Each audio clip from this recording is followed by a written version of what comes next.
Welcome back. Let's continue with lists. Now, so far, these square brackets, we've seen them before, right? We saw them when working with strings. And just like strings, lists are quite similar in that we can use list slicing. If you remember, with string slicing, we had things like hello, and we were able to assign it to a string, let's say a variable string, and we could do string and then slice. So do something like this, where we had the start, the stop, and then the step through. So that we start at index of 0 and end at index of 2, and then go one by one. So list slicing is also available to us. So let's make this card a little bit bigger.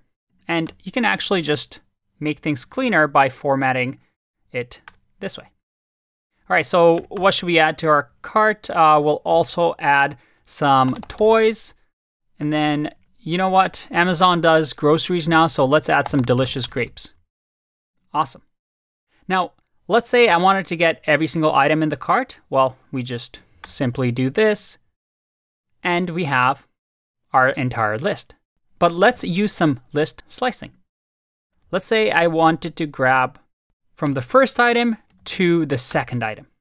If I click run, I get notebooks and sunglasses. Maybe I want to go all the way till the end, but skip every second one. I get notebooks and toys. We start at 0, we step over to toys, and we step over and we're done. Awesome. And this is something that we've already seen when talking with strings. Okay, but here is where it gets interesting.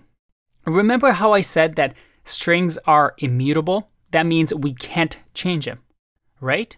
And we talked about this when we had a string like hello. I couldn't do greet 0 equals to, let's say, Z. I'd get an error here. I get str object does not support item assignment. It's immutable. But the interesting thing with lists is that they are mutable. So that if I change my Amazon cart and say that, you know what, I don't really want notebooks. So I'm going to grab the first item, which is notebooks. And instead of notebooks, what do we want? We'll say we want a new laptop. It's a big upgrade. When I print this Amazon cart, look at that. I'm able to change this list. And it didn't give me an error. In that sense, lists are mutable. We simply replace on the memory bookshelf of our computer notebooks, and I say, hey, change it to laptop. And they let us do that. Okay, so that's awesome.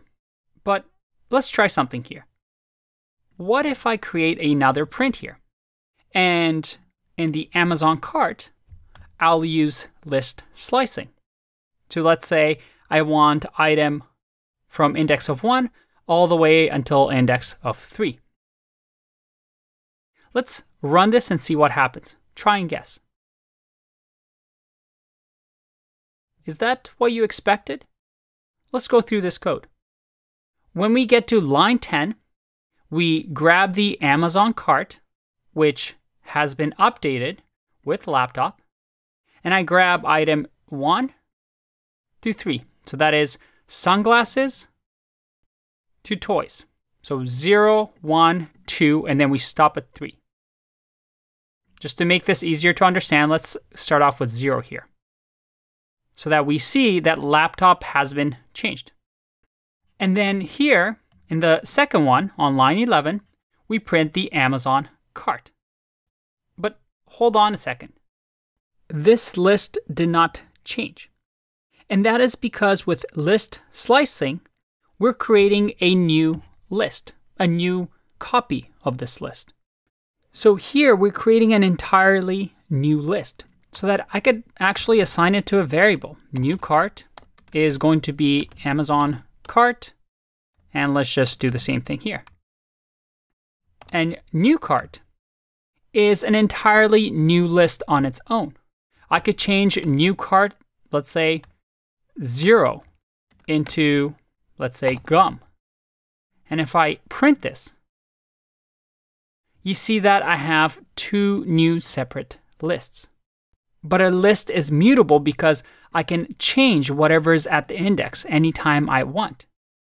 And every time we do list slicing, we create a new copy of that list.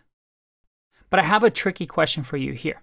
What happens if I just do this? If I run this, did you see that? Instead of slicing my list, I simply said that new cart is going to equal the Amazon cart. And I changed the new cart, index of 0, to equal to gum. But now my Amazon cart got modified as well. Why is that? And this is a bit of a tricky question that you might encounter in an interview. The reason is that right now, the way that I did equals means that, hey, new cart is going to equal Amazon cart. And what does Amazon cart equal to? Well, Amazon cart points somewhere in memory in our machines that says, hey, this is what Amazon cart is. So because here we're not copying the list, instead we're just saying, hey, the value of new cart is whatever is in the memory of Amazon cart. We now, when we modify new cart, are simply changing the Amazon cart all the way back from here. So this is an important concept. If you want to, let's say, copy a list, then you do something like this, where you copy the entire list, and this is something that you'll see a lot in code bases. But this line is saying, hey, I want to create a copy, use list slicing to copy this Amazon cart, and it's going to equal new cart. So that now, if I run this, you'll see that the original Amazon cart stays the same, but the new cart is now something different. This is a quick gotcha that you just have to get used to, but it's an important concept. This idea of copying versus modifying the list. And it's something we'll explore a little bit more in the next couple of videos. For now, take a break, and I'll see you in the next one.